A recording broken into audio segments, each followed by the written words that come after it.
Watching all that kinetic activity in Congress right now, watching that fight brewing and having some real drama as to where that fight is going, it does sort of feel like there are parallel tracks right now in Washington and in our government, right? On one track, we've got one of the longest government shutdowns in U.S. history, grinding on with no end in sight. Government workers now getting their new pay stubs, reflecting the fact that their paychecks for this pay period are for $0. We're going to talk later on this hour about some of the other consequences of the ongoing shutdown, including those that appear to directly undercut the president's reason for causing the shutdown in the first place. But while that happens on one track, while the shutdown grinds on, at the same time, on the other track, there is a lot that is in motion. There's a lot that seems to be really in flux right now when it comes to these scandals and the investigations surrounding this presidency. Those, it turns out, have not shut down. This afternoon, the president's longtime personal lawyer, Michael Cohen, announced that he will testify in open session in Congress before the Oversight Committee and its new chairman, Democratic Congressman Elijah Cummings. That testimony by Michael Cohen will take place on February 7th. And yes, it is going to be the hottest ticket in a congressional hearing room in quite some time. That said, Mr. Cohen is known to have lied to Congress before. He has admitted that. He pled guilty in November in federal court to lying to the intelligence committees in Congress about the Trump Tower Moscow project. Now, though, Mr. Cohen says we should believe him. Now he says he is coming clean and he wants to tell all he knows, and he says he's happy to do so, including in open session before the Oversight Committee. And there are, of course, now multiple committees that would love to question him now, including the intelligence committees in the House and the Senate, despite the fact that they're the committees he pled guilty to lying to not that long ago. Now, in terms of whether other committees are also going to get him in their witness chair, it's not clear yet. Part of it may just be timing. As I said, Michael Cohen is scheduled to testify before the Oversight Committee February 7th. Less than a month later, on March 6th, he is due to be in prison, starting his 3-year federal prison term. Now, I can't imagine that the committees are going to want to bring Cohen to Congress for more testimony once he has started his prison sentence. I can't imagine they're going to want to go to federal prison and extract him from prison to bring him to Congress to testify. But honestly, I don't know, maybe they are planning on doing that. Senator Mark Warner, who's the top Democrat on the Intelligence Committee in the Senate, he's going to be here live in just a moment. That's one of the things that we can ask him.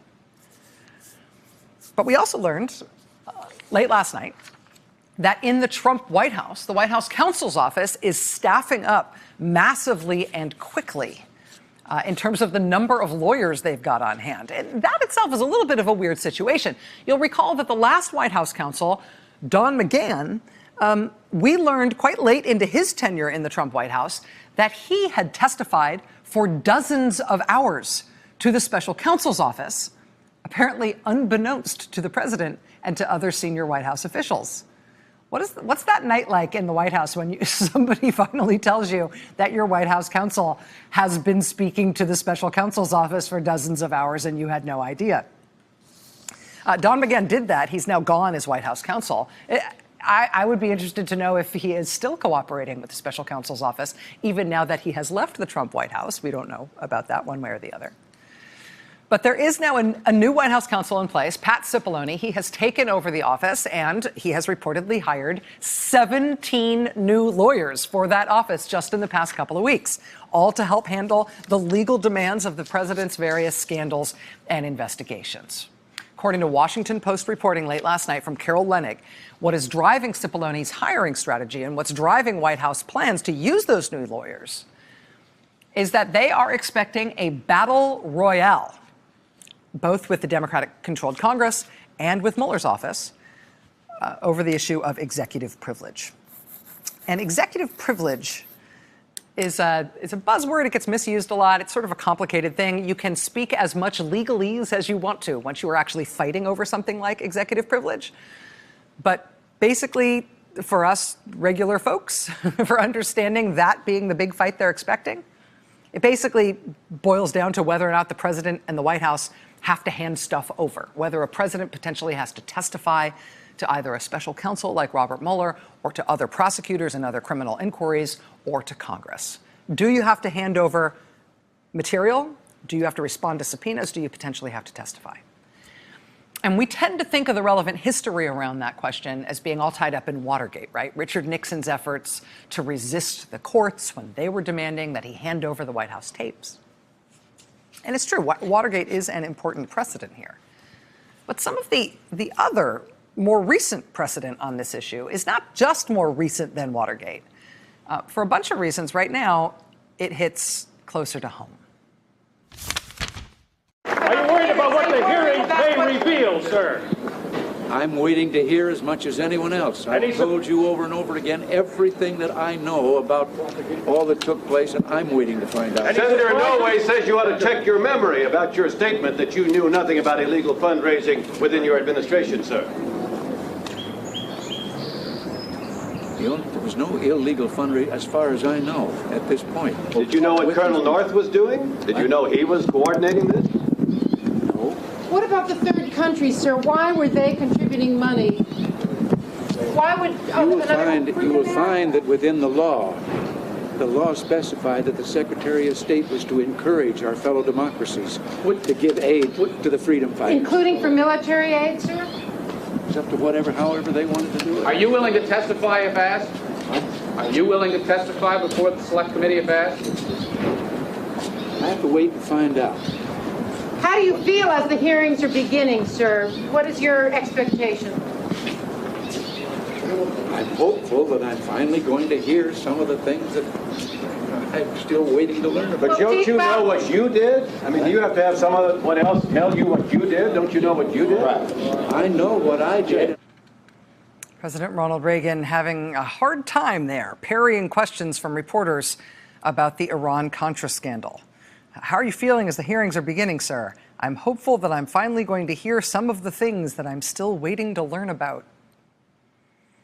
Are you willing to testify if asked? I have to wait and find out. That was May 5th, 1987. President Reagan, they're clearly not at his best in that exchange with reporters, but that was a very stressful time. Not long before that encounter with reporters at the White House, he had to give that Oval Office address to the nation on Iran-Contra, in which he had to say this indelible, unforgettable, just gut-wrenching thing. Let's start with the part that is the most controversial. A few months ago, I told the American people I did not trade arms for hostages. My heart and my best intentions still tell me that's true, but the facts and the evidence tell me it is not. The Iran-Contra scandal was a really big scandal. And when the president has to explain things that way to the American people, my best intentions still tell me that that lie I told you is true, but the facts tell me that lie I told you is a lie. My heart was in my intentions, but I didn't. It was a big scandal. It was a big problem in the Reagan administration. The president's own either confusion or evasions or lies on the subject were a real crisis for him toward the end of his presidency. Substantively, though, it wasn't just a crisis, it was a fight. Lawyers working on his behalf waged a big fight over executive privilege, whether he had to hand over evidence in Iran-Contra, whether he might have to testify. I think that's why you got that sort of odd pause and the almost half smile from Reagan when he was asked by reporters in that combative exchange outside the Oval Office if he was going to testify. You can almost see the gears working as he's trying to figure out what he'll say. Are you willing to testify if asked? Are you willing to testify before the Select Committee if asked? I have to wait and find out. The president ultimately had to wait to find out how much of a leg he might have to stand on legally when he was trying not to testify and trying not to hand over evidence. And his lawyers did wage that fight on his behalf, but ultimately, in the end, it did not go great for him. Federal judge ruled today that former President Ronald Reagan must give evidence and testimony in the Iran-Contra trial of John Poindexter, his former national security advisor. Federal Judge Harold Green ordered former President Reagan to turn over immediately 33 entries from his personal diaries and to provide videotaped testimony in the Poindexter trial. But by late today, Reagan's attorneys filed a motion in federal court in Washington invoking executive privilege in essence, refusing to turn over the material under the constitutional guarantees for presidential privacy. Reagan's decision today is not the first time a president has invoked executive privilege in a criminal investigation. Richard Nixon did it in 1974, but lost when the Supreme Court ordered him to turn over the Nixon tapes to the Watergate special prosecutor. So the judge ordered Ronald Reagan to hand over presidential diaries and to submit videotaped evidence in that Iran-Contra trial. And Reagan's lawyers fought it and said, no, no, no, executive privilege applies here. But within 2 weeks of that ruling, there was Reagan doing actually exactly what the judge asked, handing over evidence, giving videotaped testimony. Reagan left his suburban Los Angeles home this morning to face the courtroom examination. There was heavy security at the courthouse, to which the judge and lawyers in the John Poindexter case had come from Washington. Reagan was permitted to give video testimony. Reagan waved as he entered the courtroom, where technicians from the Justice Department and FBI had installed cameras and videotape machines. Reagan's lawyers fought that executive privilege fight. They tried to put up that fight, but they lost. I mean, famously, Richard Nixon before him had fought to keep the White House tapes and other evidence from the public and from scrutiny by the judiciary. And famously, Nixon lost that fight, too. He lost that fight hugely at the Supreme Court. That, of course, led to a bad end in the Watergate scandal for President Richard Nixon. It went the same way with Reagan. Reagan briefly tried that same fight back in Iran-Contra, but he lost that, too. And we definitely don't remember Iran-Contra in this country as vividly as we remember Watergate. But just as Watergate had a bad end, Iran-Contra had a bad end, too, a bad end of a very different sort. Good evening.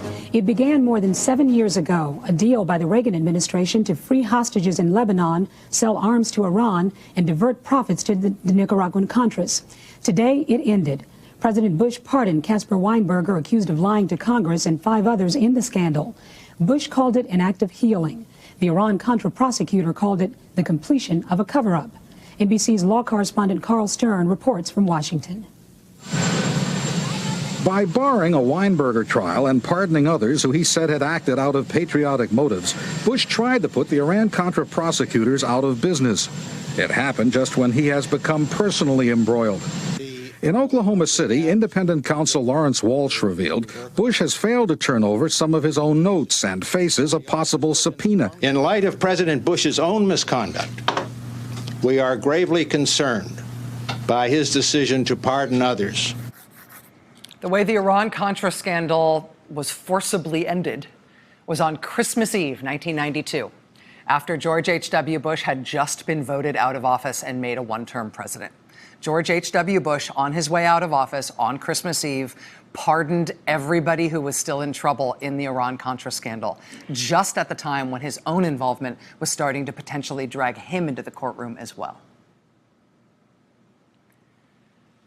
Today, as Democrats take over the House and the Mueller investigation circles this president, and the White House gears up, hiring 17 new lawyers in just a couple of weeks, the executive privilege fight that they say they are gearing up for, that they are expecting, that is not a good sign for the president's defense.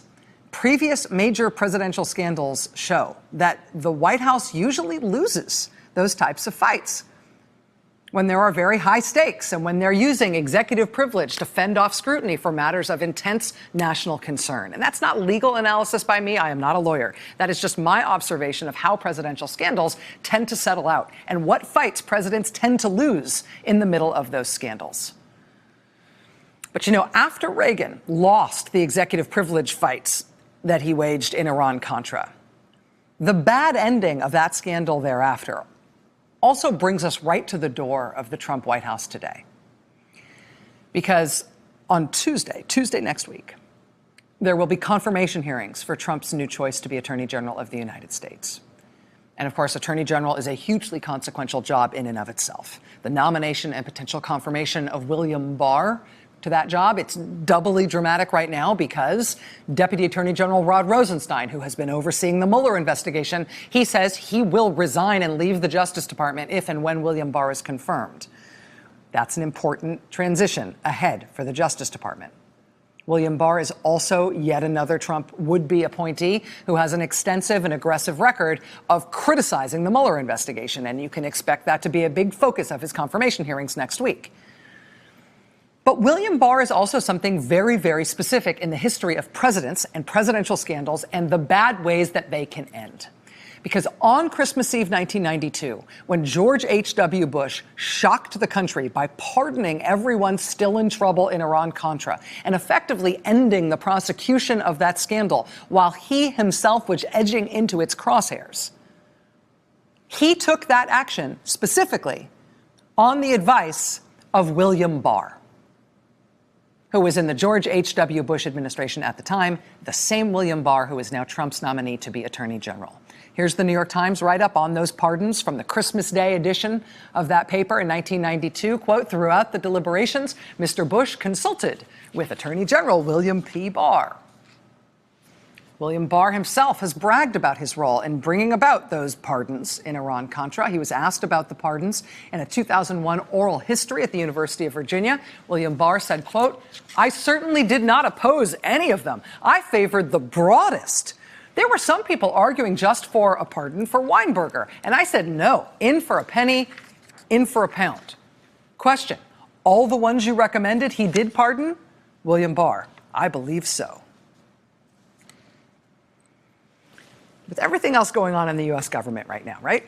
With the government shutdown, with the Trump administration quietly trying to lift sanctions on a Russian oligarch linked to the Trump campaign, with the expected testimony of Michael Cohen in open session, with the new revelation this week that the president's campaign chair was providing internal campaign data to a Russian intelligence asset during the campaign. I mean, is it really possible that in this environment right now, that the Senate is about to confirm someone whose most notable previous achievement in public office is that he was the architect of the last time a major criminal presidential scandal was shut down with blanket pardons for everyone? In for a penny, in for a pound. I wanted everyone pardoned. That is who President Trump has nominated to be Attorney General, who is now taking meetings with senators. His confirmation hearings begin on Tuesday. Senator Mark Warner from the Intelligence Committee joins us next. Hey there, I'm Chris Hayes from MSNBC. Thanks for watching MSNBC on YouTube. If you want to keep up to date with the videos we're putting out, you can click subscribe just below me or click over on this list to see lots of other great videos.